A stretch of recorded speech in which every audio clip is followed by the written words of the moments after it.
Expensive players are only part of the story by Neil Watson. Like everyone who watched yesterday's game, I'm bitterly disappointed with the result, but more in the manner in which we played.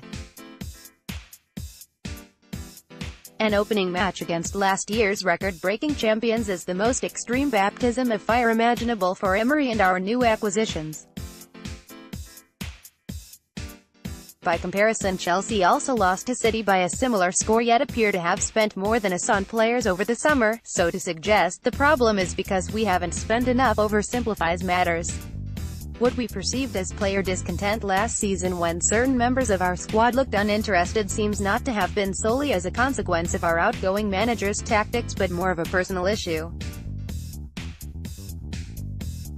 It seems pointless highlighting the individuals in question, since we all know who they are, but the decision Emery now finds himself in and how those decisions will define how quickly his work in progress comes to fruition. The risk for him is in dropping players regarded as big players in order to change the mood and attitude on the pitch.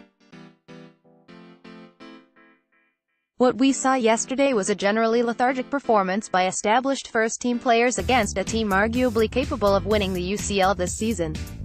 As we often hear, players really enjoy the big games where the stage is set for them to perform against the best. From what we saw yesterday, some of our key players lacked the motivation and quality to perform at that level. And has a wonderful opportunity, not necessarily subject to unlimited funds, to change the playing mentality of our team. The mentality is created within the team and not by individuals. Opening parenthesis. Dropping some of our show ponies in preference to players that will refuse to give up and throw themselves into challenges with no fear for themselves, will be in the faces of the opposition from the first whistle.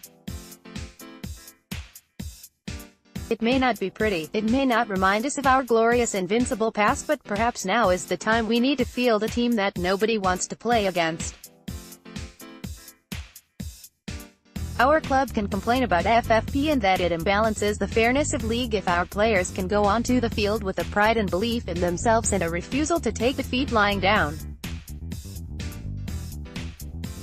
And needs to have the courage to pick players that will give him that commitment and aggression and ignore reputations or players' reputations. Neil Watson.